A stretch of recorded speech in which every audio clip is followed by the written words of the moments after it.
Hi అండి, నేను మీ సుభాష్ని. Welcome to tasty food choice.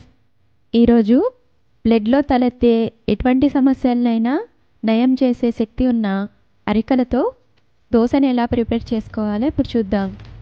ముందుగా ఒక గిన్నెలో గ్లాస్ తోటి మనము అరికల్ని కొలిచి తీసుకుందాము. నేను మిల్లెట్స్ ఏవైనా సరే షాప్లో చెప్పి ముందే క్లీన్ చేయించి ఆ తర్వాత తీసుకుంటానండి, కాబట్టి నేను ఏం క్లీన్ చేయట్లేదు. సో మీరు కంపల్సరీ దోశకు వేసుకునేటప్పుడు ఖచ్చితంగా జల్లించుకొని ఖచ్చితంగా క్లీన్ చేసుకొని వేసుకోండి. లేదంటే చిన్న ఇసుకరాయి అన్నా కూడా మొత్తం దోసపిండి అంతా వేస్ట్ అవుతుంది. సో అరికల్ని మనము ఈ గ్లాస్తో 2 గ్లాసులు కొలిచి వేసుకుందాము.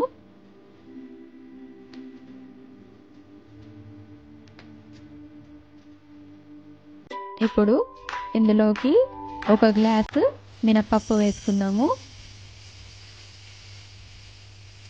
మీకు ఒకవేళ ఇష్టమైనట్టయితే పొట్టు మినపప్పుని కూడా యూస్ చేయొచ్చు, అది ఇంకా మంచిది. నేను 2 మిక్స్ చేసిన వేసాను, పొట్టు మినపప్పు మామూలు మినపప్పుది. ఇంకా ఇందులోకి 1 టేబుల్ స్పూన్ మెంతులు, అలానే 1.5 టేబుల్ స్పూన్ ఇవి రెడ్ రైస్తో చేసినవండి అటుకులు.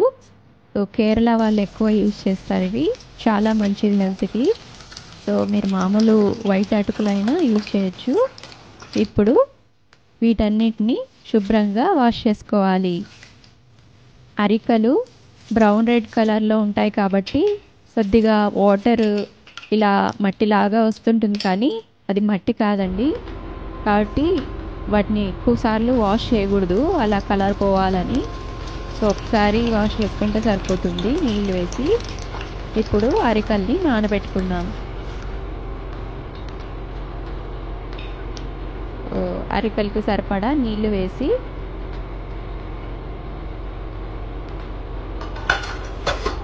మూత పెట్టుకొని 8 నుంచి 12 గంటల పాటు నానబెట్టుకోవాలి. 8 గంటల తర్వాత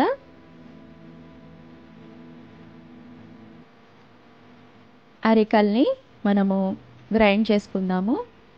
అరికల్లో ఐరన్ ఎక్కువగా ఉంటుంది, అలానే హై ప్రోటీన్, అలానే ఫైబర్ కూడా ఎక్కువ ఉంటుంది. ఇంకా వెయిట్ లాస్ అవ్వాలనుకునే వాళ్ళకి కూడా అరికలు చాలా మంచివి. ఇంకా డయాబెటిక్ ఫ్రెండ్లీ అని చెప్పచ్చు ఇవి. ఇంకా బ్లడ్ ప్యూరిఫైయర్ లాగా కూడా పనిచేస్తుంది. ఇంకా కిడ్నీ ఫంక్షన్ బాగుండేలాగా చేస్తుంది. అలానే హార్ట్ మజిల్స్ స్ట్రాంగ్గా ఉండడానికి కూడా చూస్తుంది అనమాట. సో అరికల్లో ఇన్ని బెనిఫిట్స్ ఉన్నాయి, కాబట్టి మీరు కూడా తప్పకుండా అరికల్ని రెగ్యులర్గా తీసుకుంటుండండి. ఇప్పుడు మనము పిండిని గ్రైండ్ చేసుకొని ఒక గిన్నెలోకి వేసుకుందాం. పిండిని బాగా మెత్తగా పట్టుకోవాలండి. అప్పుడే మెత్తగా రుబ్బుకున్నప్పుడే దోశలు కూడా సాఫ్ట్గా మంచిగా వస్తాయి. సో ఎక్కువ వాటర్ వేయద్దండి. సో మనం పప్పు వేసుకుంటాం కదా మిక్సీ జార్లో, పప్పు మునిగేంత వరకు నీళ్ళు వేసుకొని గ్రైండ్ చేసుకోండి. సో ఇలా పిండిని అంతటిని మిక్సీ పట్టుకున్నాక మూత పెట్టి 8 నుంచి 12 గంటల పాటు పులియబెట్టాలి. చూడండి 8 గంటల తర్వాత ఎంత చక్కగా పులిసిందో. మనము పర్ఫెక్ట్ రేషియో వేసుకున్నాం కదా, అలానే పర్ఫెక్ట్ వాటర్ వేసుకుంటే ఇలాంటి పిండి మనకు తయారవుతుంది. ఇలా పర్ఫెక్ట్గా ఫర్మెంటేషన్ అయినప్పుడే దోశలు కూడా సాఫ్ట్గా చాలా బాగా వస్తాయి. సో ఇలా పిండిని అంతటిని బాగా మిక్స్ చేసుకోవాలి ఫస్ట్. ఒకవేళ మీరు పిండిని ఎక్కువగా రుబ్బుకున్నట్లయితే కొద్దిగా పిండిలోనే ఉప్పు వేసుకొని కలుపుకోండి. ఇంకా మిగతా పిండిని ఫ్రిడ్జ్లో పెట్టుకుంటే ఒక 3-4 రోజుల పాటు యూజ్ చేసుకోవచ్చు. ఇప్పుడు ఇందులోకి ఉప్పును వేసుకోవాలి.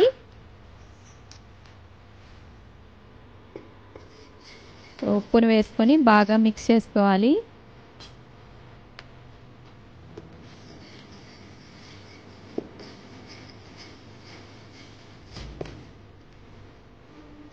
ఇప్పుడు దోశల్ని వేసుకుందాము. స్టవ్ మీద నేను క్యాస్ట్ ఐరన్ని యూజ్ చేస్తున్నానండి. ఇది క్యాస్ట్ ఐరన్ యూజ్ చేయడం వల్ల ఐరన్ డెఫిషియన్స్ ఏమైనా ఉంటే కూడా క్లియర్ అవుతుందన్నమాట. సో మనం నాన్ స్టిక్ కన్నా ఇలా క్యాస్ట్ ఐరన్లో చేసుకుంటే దోశలు కూడా చాలా టేస్టీగా వస్తాయి.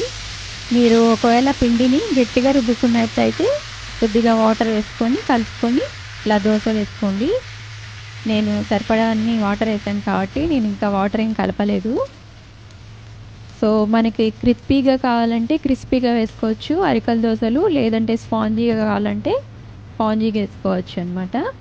క్రిస్పీగా కావాలనుకుంటే కొంచెం పల్చగా దోశను వేసుకొని లో టు మీడియం ఫ్లేమ్లో దోశను వేయించుకోవాలి. స్పాంజీగా కావాలంటే ఫ్లేమ్ని హై ఫ్లేమ్ పెట్టుకొని దోశని కొద్దిగా మందంగా వేసుకోవాలన్నమాట. సో మన టేస్ట్ని బట్టి మనము ఎలా కావాలంటే అలా వేసుకోవచ్చు. కొందరికి క్రిస్పీగా ఇష్టం ఉంటుంది కదా దోశ, అలానే కొంతమందికి అయితే స్పాంజీ దోశ ఇష్టం ఉంటుంది. సో ఎలా కావాలంటే అలా మనం ప్రిపేర్ చేసుకోవచ్చు అరికల దోశని. అరికల దోశ రెడీ అయింది. ఈ దోశల్లోకి మనము పల్లీ చట్నీ కానీ, కొబ్బరి చట్నీ కానీ, లేదంటే మనము పుదీనా చట్నీ, ఇలా ఏవైనా బాగుంటాయి, టేస్టీగా ఉంటాయి. మరి మీరు కూడా ఈ అరికల దోశని ఒకసారి తప్పకుండా ఈ మెథడ్లో చేసి చూడండి. చాలా టేస్టీగా చాలా బాగుంటాయి, అలానే హెల్తీ కూడా కదా. మరి మీకు ఈ రెసిపీ నచ్చిందా? నచ్చినట్లయితే తప్పకుండా మర్చిపోకుండా please like and subscribe. Thank you.